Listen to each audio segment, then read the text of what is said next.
liridaillahi ta'ala wa li maqasidina wa li hadhihi niyah wa ala kulli niyatin sholihah bi barakati nabina Muhammadin sallallahu alaihi wasallam. Al-Fatihah. A'udzubillahi minasyaitonir rajim. Alhamdulillahirabbil alamin arrahmanir rahim maliki yaumiddin. Iyyaka na'budu wa iyyaka nasta'in ihdinas siratal mustaqim siratal ladzina an'amta 'alaihim ghairil maghdubi 'alaihim waladdallin. Alhamdulillah, pagi hari yang baik ini kita bersama-sama memperpanjang i'tikaf di masjid kita ini untuk mengisi kegiatan pada bulan suci Ramadan. Maka marilah kita niatkan duduk kita pada kesempatan ini dengan niat i'tikaf dan dengan harapan semoga Allah SWT berkenan menerima ibadah-ibadah kita, duduk kita di majelis ini, dan Allah mengganti dengan ganti yang lebih baik pahala di akhirat, kemudahan, keberkahan di dalam kehidupan, dengan sebab kita melaksanakan perintah-perintah Allah Subhanahu wa Ta'ala. Dan pada kesempatan ini insya Allah kami sendiri untuk mengisi pengajian dengan tafsir Al-Quran. Ini disebut dengan tafsir Munir, Al-Munir. Al-Munirnya maknanya yang menerangi. Disusun oleh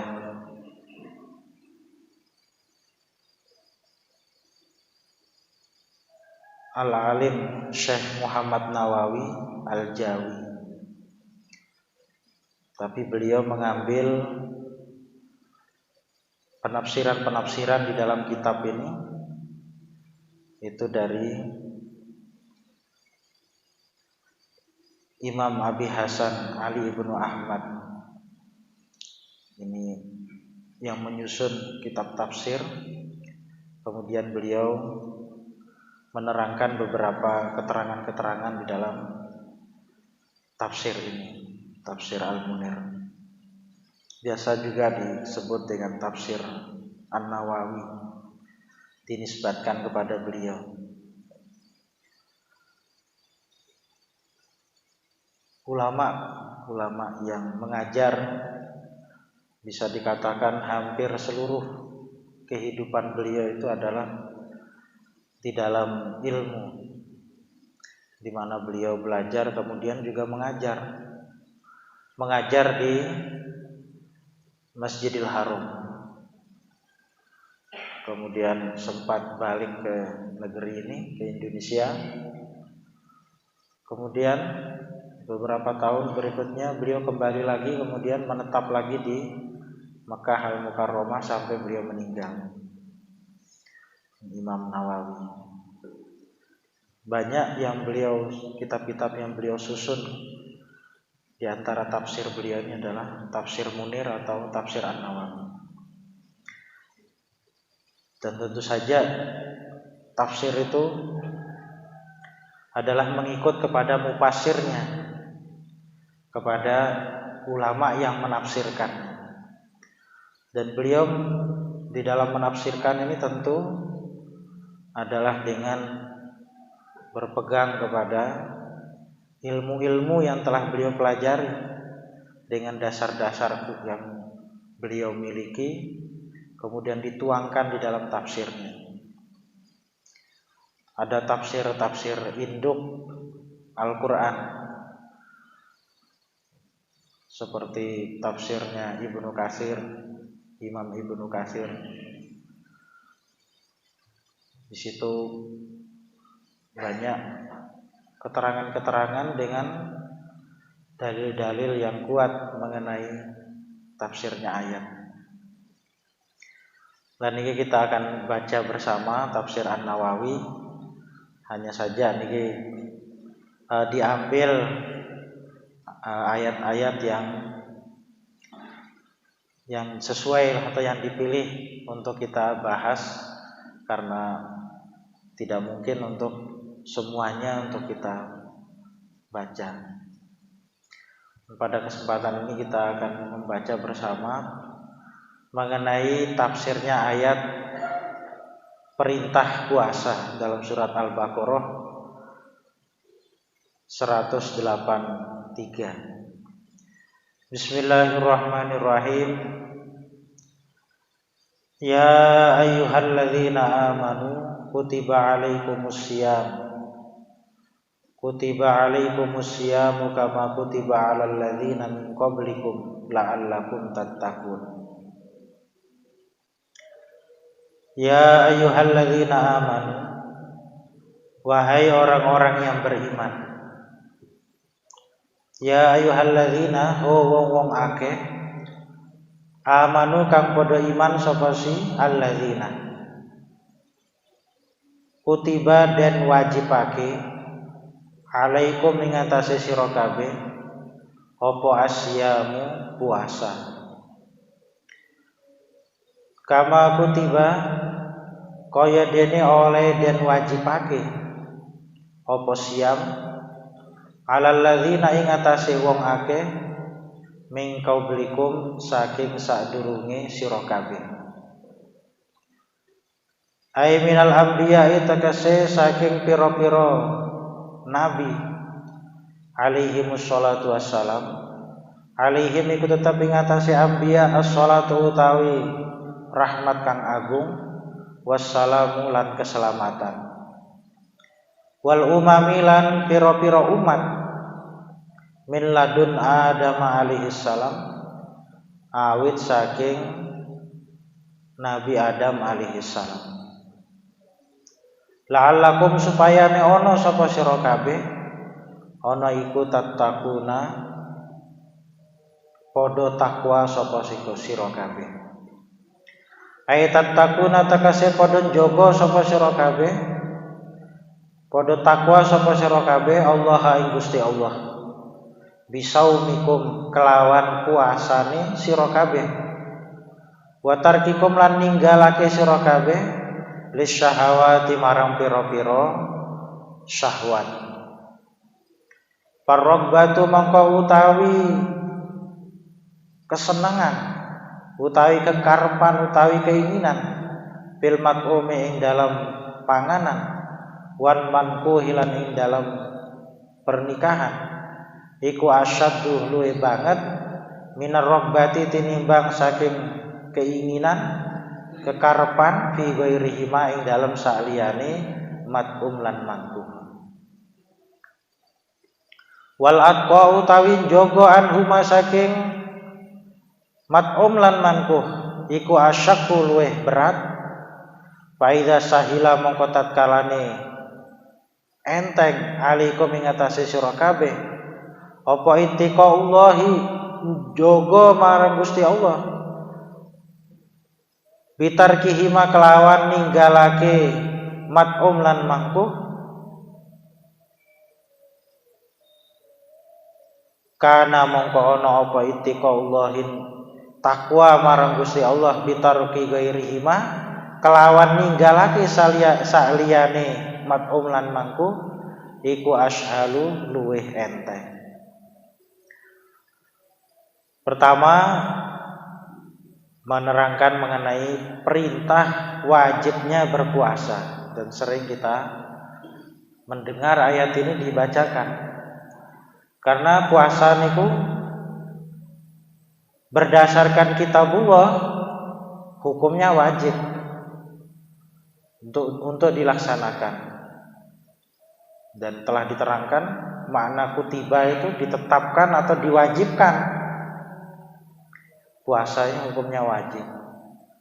Kemudian diterangkan juga oleh yang mulia baginda Nabi di dalam hadis-hadisnya, dan banyak sekali, bahwa puasa itu adalah wajib, dan sudah menjadi ijma'nya umat puasa itu wajib dan puasa itu adalah rukun daripada rukun agama. Dalam hadis-hadis beberapa kali yang mulia baginda Nabi menerangkan bahwa rukun Islam itu ada 5. Mengucapkan syahadat, menegakkan sholat, membayar zakat, puasa pada bulan Ramadan, kemudian berhaji ke Baitullah ketika dia telah mampu. Ini diulang-ulang yang merupakan rukun agama. Maka puasa itu sudah menjadi sepakatnya para ulama, hukumnya wajib. Sehingga kalau orang ini mengingkari, nah ini dia rusak imannya. Walaupun dia berpuasa, walaupun dia puasa, tapi dia punya keyakinan puasa itu nggak penting, umpama. Nah ini rusak imannya karena sudah menjadi sepakatnya umat ini puasa itu wajib.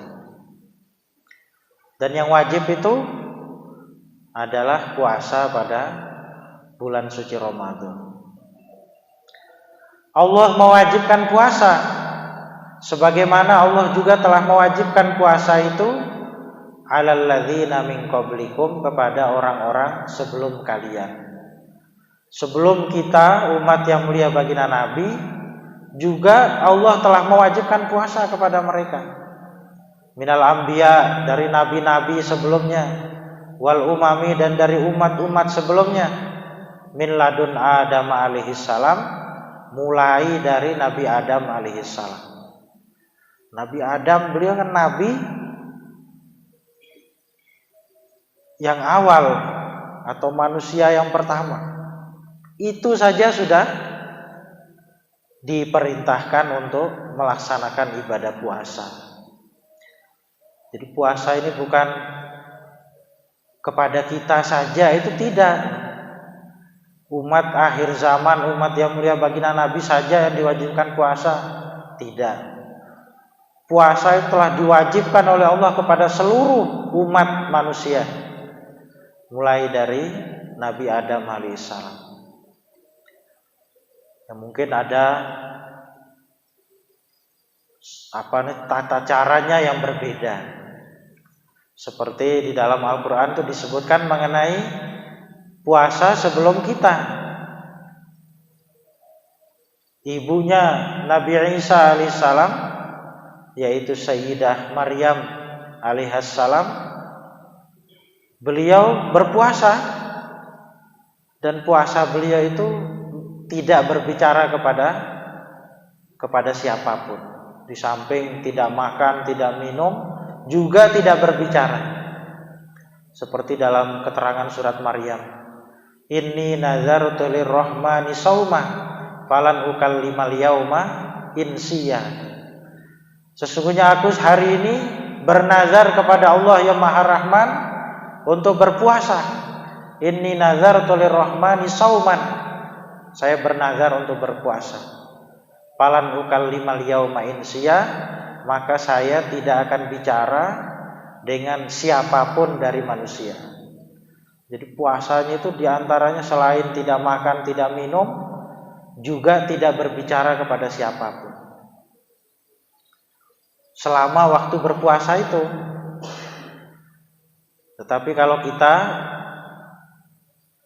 diwajibkan puasa, tetap bisa berbicara, tapi berbicaranya itu yang baik-baik. Karena kalau bicaranya ini bicara yang tidak baik, itu bisa mengurangi pahala puasa, bahkan menghilangkan pahala puasanya. Idza shauma ahadukum fala yarfus wala yafsuq. Kalau seseorang dari kalian berpuasa, fala yarfus, jangan dia ini bicara jorok. Bicara jorok itu ya jorok, bicara yang kaitannya atau hubungannya suami istri, model apa begini-gini, nggak boleh bicarakan. Kalau kita bicarakan itu, ini menyebabkan puasa kita ini jadi tidak bermakna. Begitu pula jangan bicara yang merusak, fala yafsuk, bicara yang kasar, bicara yang mengumpat dan sebagainya kalau sedang puasa. Nah, terus bagaimana ini umpamanya kita sedang puasa, anaknya nakal umpamanya, terus karena tidak tahan terlepas dari lisan kita ini umpatan umpamanya, ngumpat ini, marah kemudian mengumpat. Marah itu juga gak boleh kalau waktu puasa, bisa mengurangi pahala puasa. Lah terus terlanjur bagaimana? Lah maka kita perbanyak istighfar. Memperbanyak istighfar dengan terus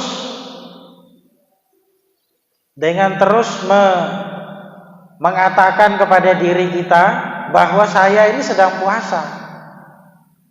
Adapun terlanjur tadi ini mengeluarkan kata-kata yang kasar, umpatan dan sebagainya ini, maka kita banyak-banyak istighfar. Kemudian para ulama mengatakan itu diantara untuk membersihkan kita dari kekurangan-kekurangan kita dalam puasa itu adalah dengan kita mengeluarkan zakat fitrah. Jadi zakat fitrah ini tuhratun lis-shaim, ini membersihkan kepada orang yang berpuasa. Kita keluarkan dengan melaksanakan sebagai suatu kewajiban kita sebagai seorang muslim. Itu diantara manfaatnya juga adalah membersihkan diri kita dari macam-macam kekurangan kita yang belum bisa kita sempurnakan ketika ibadah puasa. Nah, ini puasa diwajibkan sebagaimana juga Allah telah mewajibkan puasa itu kepada umat-umat sebelum kita. Lah kenapa ini kok diwajibkan puasa itu? La'allakum tattaqun, supaya kalian bertakwa kepada Allah Subhanahu wa taala. La'allakum, supaya adanya kalian menjadi tattaquna, orang-orang yang bertakwa. Nah, ini tujuannya. Rentetan dari ibadah puasa itu yang ingin dicapai itu apa? Ya ketakwaan itu. Karena takwa itu akan mendatangkan macam-macam kebaikan bagi kita di dunia dan di akhirat. Dan takwa itu pula yang menentukan derajat seseorang di sisi Allah. Allah tidak melihat kepada harta kita, kepada surah bentuk kita, mau orang Arab ataupun bukan Arab, mau warna putih ataupun selain itu. Allah tidak melihat itu, tapi yang dilihat oleh Allah itu adalah ketakwaan kita kepada Allah, kesanggupan kita untuk melaksanakan perintah Allah SWT. Tattaqunallaha bisaumikum, supaya manusia itu bertakwa kepada Allah dengan melaksanakan puasanya itu. Wa tarkikum lisyahawat, dan meninggalkannya manusia itu lisyahawat, kepada perkara-perkara yang mereka senangi, syahwat mereka, keinginan mereka. Nah, syahwat yang paling besar manusia itu farruqbatu fil mat'um wal mankuh asyaddu minar ruqbati fi ghairihima. Senangnya manusia kepada makanan, senangnya manusia kepada pernikahan, asyaddu adalah lebih kuat minar ruqbati, dari senangnya fi ghairihima, di dalam selain mat'um lan mankuh. Ini Gusti Allah ini yang menciptakan kita sudah paham bahwa manusia itu senangnya makan, senangnya mankuh menikah. Ini kesenangan, bukan hanya kesenangan, ini jadi kebutuhan. Bagaimana kita bisa melakukan kegiatan dalam kehidupan kita kalau tidak makan? Tidak bisa. Manusia ini akan kuat untuk melakukan apa saja dalam kehidupan dia kalau dia ini makan, karena makan itu yang menjadi sebab dia punya kekuatan. Ya sudah seperti itu. Lah, puasa dia manusia ini dengan puasa itu dia tidak boleh makan. Tidak boleh mankuh, tidak boleh melakukan pernikahan ketika dia puasa. Mankuh di sini maksudnya bukan akad nikah, ya. Maksudnya di sini hubungan, melakukan hubungan suami istri ketika waktu puasa. Tidak boleh. Kenapa ini kok dia tidak boleh padahal itu adalah perkara yang halal? Makan itu kan halal, yang dimakannya halal. Dari hasil dia kerja sendiri. Begitu pula nikah istri-istrinya sendiri. Lah kok nggak boleh? Karena dia sedang puasa, melaksanakan perintah Allah, sehingga dia meninggalkan itu. Maka sebab dia meninggalkan itu, dia akhirnya bisa melaksanakan perintah-perintah agama dalam kehidupan dia. Maka di sini musannif mengatakan wal itqa'u anhuma asyaku, menjaga diri anhuma dari tidak makan, tidak menikah selama puasa itu asyaku adalah lebih berat. Fa idza sahila, maka apabila mudah alaikum atas manusia ittiqa'allahi, menjaga perintah Allah bitarkihima, dengan meninggalkan makan dan minum dan menikah, karena maka ada ittiqa Allah, menjaga perintah Allah, bitarki ghairihima, dengan meninggalkan selain makan dan menikah itu, ashalu adalah lebih mudah, wa akhafu, dan lebih enteng. Lebih mudah dan lebih enteng. Kalau dia ini bisa meninggalkan makan, minum, hubungan dia dengan istrinya selama waktu puasa itu bisa dia tinggalkan, maka yang lain-lain dari yang selain itu akan lebih mudah dan lebih ringan untuk dia tinggalkan. Ini diantara sebab mengapa puasa itu menyebabkan manusia itu menjadi bertakwa kepada Allah. Lah mungkin kita bertanya ini, saya sudah puasa, tapi kok biasa-biasa saja, ya. Katanya bertakwa, perasaannya itu ya begini-gini saja begitu.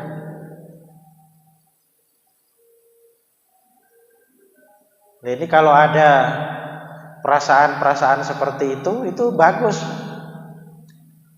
Tetapi dengan kita melaksanakan puasa, walaupun perasaan kita ini tidak ada peningkatan, tetap saja itu dengan kita berpuasa itu kita sudah meningkat. Kita bisa melaksanakan ibadah puasa, tidak makan, mulai terbit fajar atau waktu subuh sampai tenggelam matahari, itu sudah suatu amal yang besar yang meninggikan derajat kita atau menaikkan derajat kita di sisi Allah SWT.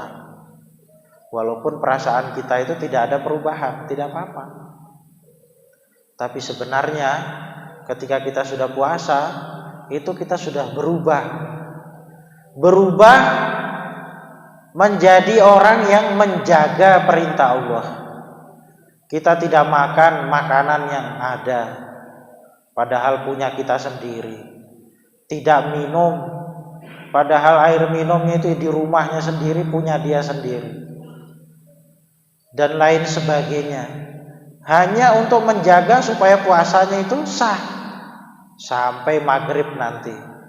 Lah itulah suatu suatu hal yang mulia, meninggalkan dan makan dan minum karena melaksanakan perintah Allah itulah yang menyebabkan kita itu naik derajatnya di sisi Allah SWT. Jadi jangan kita ini punya pemikiran itu maksudnya kadang setan itu menggoda orang yang berpuasa. Digoda pertama ini supaya tidak puasa. Nggak usah puasa. Untuk apa?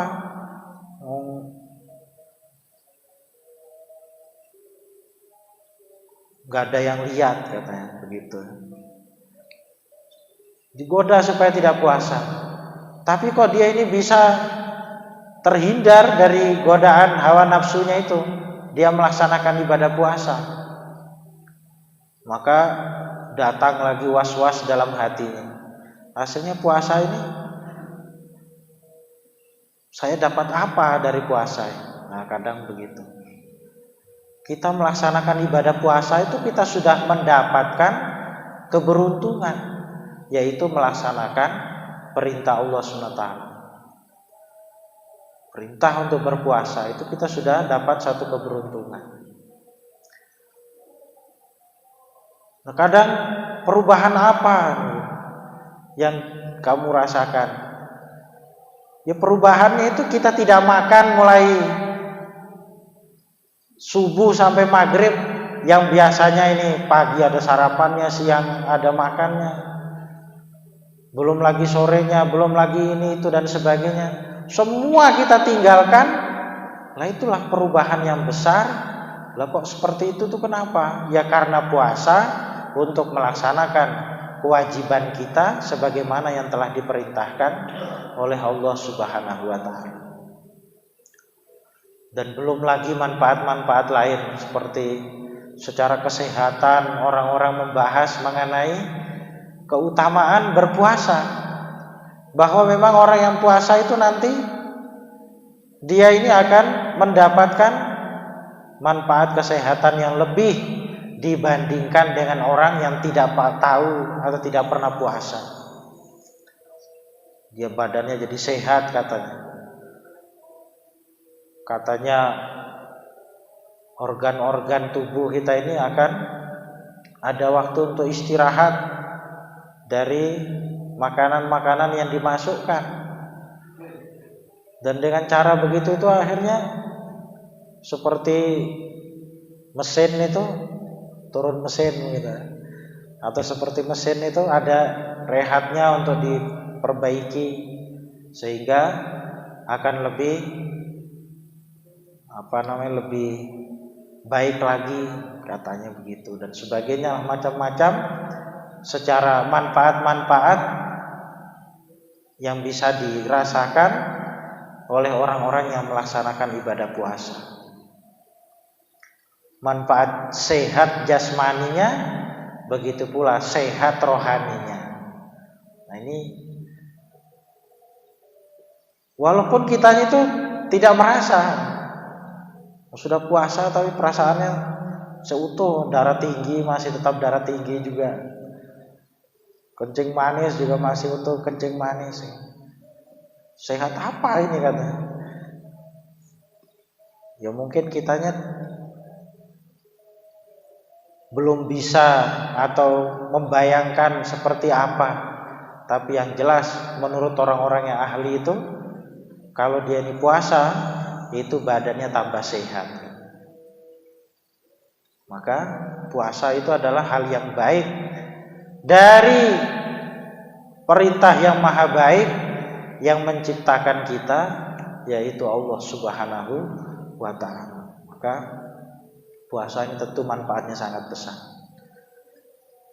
Lah kapan ini hari-hari puasa ini? Ayyamam ma'dudat, pada hari-hari yang berbilang-bilang. Ma'dudatin, harinya berbilang-bilang. Ai fi yaumin miqdaratin, yaitu hari-hari yang diperkirakan, yang dihitung. Bi'adadi ulumin, dengan bi'adadin maklumin, dengan hitungan-hitungan yang sudah maklum. Salah sini yauman, yaitu 30 hari atau kurang dari itu, wahya Ramadan, yaitu pada bulan Ramadan. Jadi yang wajib itu adalah puasa pada hari-hari di bulan Ramadan itu saja. Adapun selain bulan Ramadan, hukumnya adalah sunnah. Jadi puasa pokoknya selain Ramadan itu hukumnya sunnah. Ini bukan bulan Ramadan ini, tapi mengkodok puasa pada bulan Ramadan, maka kodoknya itu adalah wajib juga hukumnya, karena puasa Ramadannya itu adalah puasa yang wajib. Nah, tidak semua orang pada bulan Ramadan itu dalam keadaan siap untuk puasa. Kadang dia ini sedang sakit, kadang dia ini sedang dalam perjalanan. Lah terus bagaimana? Maka diteruskan di dalam ayat ini, "Faman kana minkum maridun aw ala safarin fa iddatum min ayyamin ukhar." Barang siapa yang dari kalian dalam keadaan sakit, di mana sakitnya itu kalau dia puasa itu membahayakan dia, tambah parah, tambah tidak bertenaga, gak mampulah untuk melaksanakan ibadah puasa.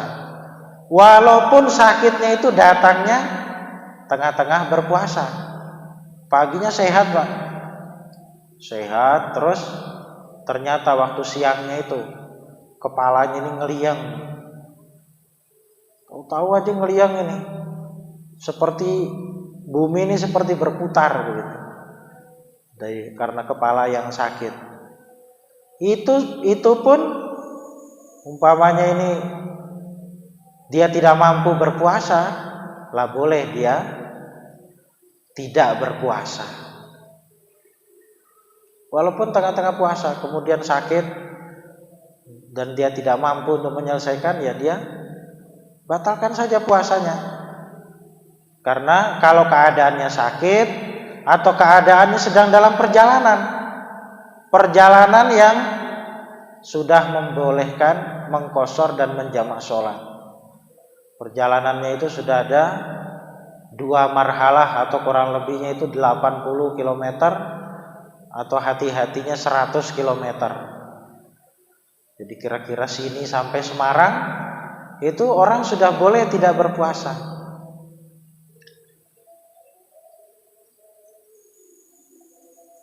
Sudah boleh tidak berpuasa. Walaupun perjalanannya itu mudah, naik kendaraan, kemudian tidak mengeluarkan tenaga, tinggal duduk saja dan tidak terlalu lama.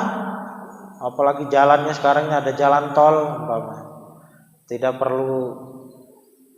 perlu nunggu lampu merah, jalan saja terus. Tidak perlu waktu lama, tidak perlu letih. Perjalanan itu mudah. Tetap saja kalau dia ini, kalau sudah safar yang sudah membolehkan menjama dan mengqashar sholat, dia boleh tidak berpuasa. Tetapi Imam Asy-Syafi'i radhiyallahu ta'ala anhu, beliau menerangkan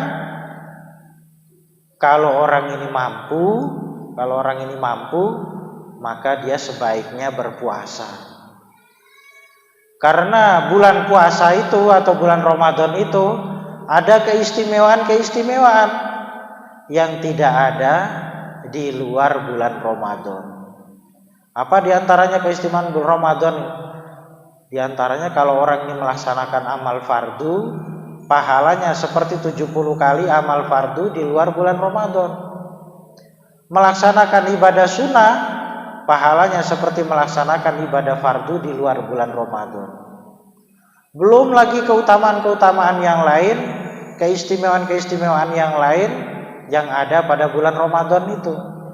Maka kalau dia ini dalam perjalanan, dia mampu dan dia yakin bahwa dirinya mampu untuk melaksanakan puasa, maka sebaiknya dia berpuasa.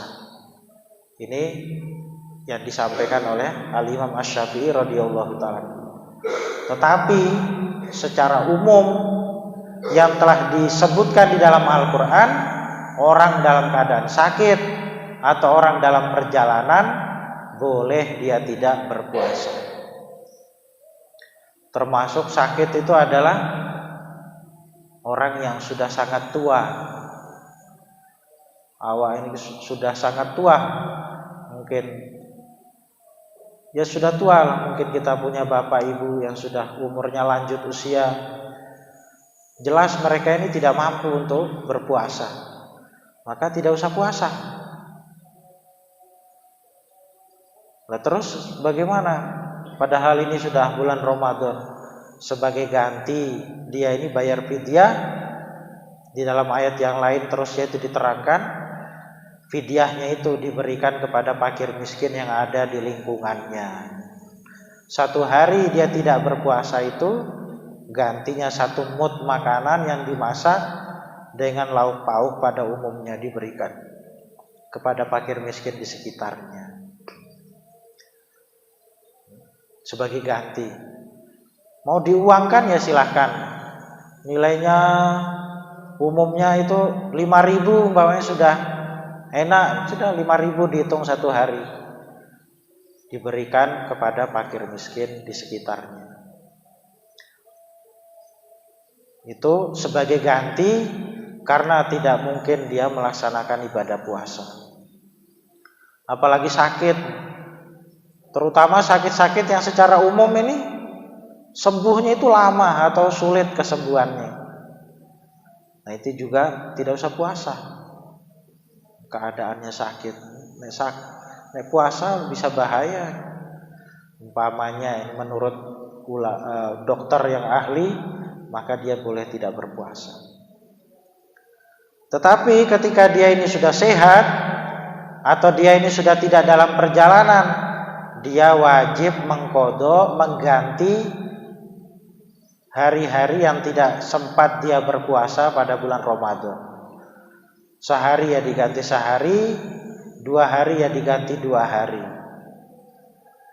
Apakah harus berurutan?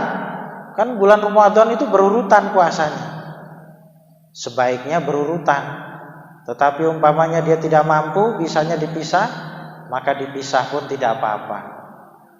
Hutang puasa karena safar umpamanya 3 hari.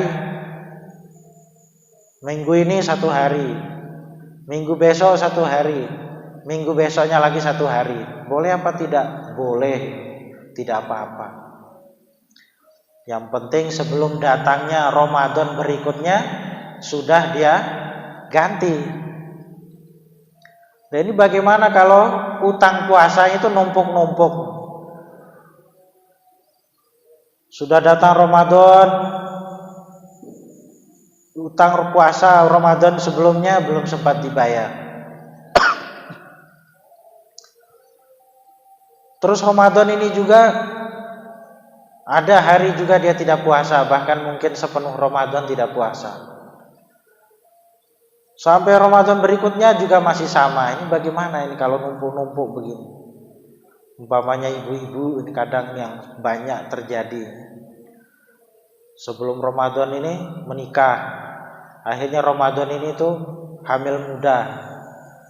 Hamil mudanya itu kalau puasa kepalanya sakit, badannya demam, panas, gak bisa apa-apa, sedang mengandung, akhirnya tidak puasa.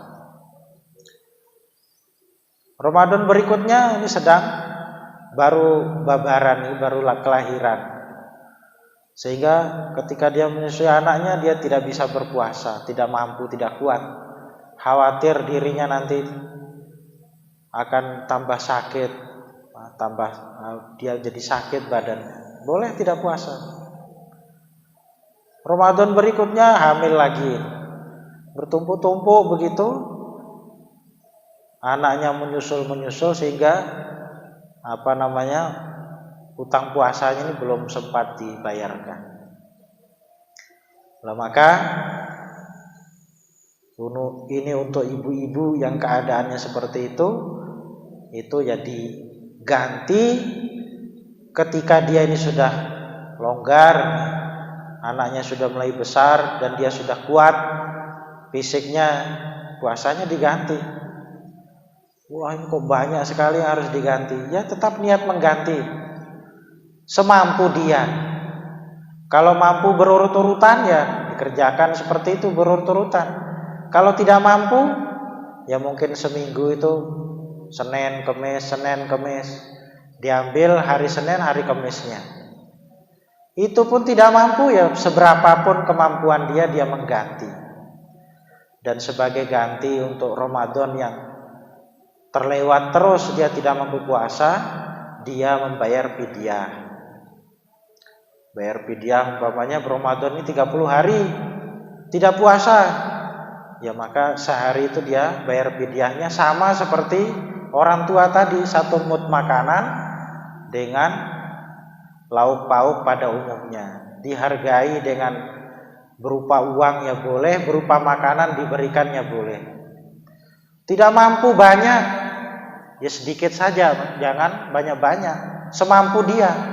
Bisanya untuk 1 hari itu 1, 2 hari, untuk 1 hari bisa bayar 2 umpamanya, ya sehari itu dibayar semampu dia. Tidak, la yukallifullahu nafsan illa wus'aha. Allah tidak membebani hambanya ya di luar kemampuannya, itu tidak, ya semampu dia.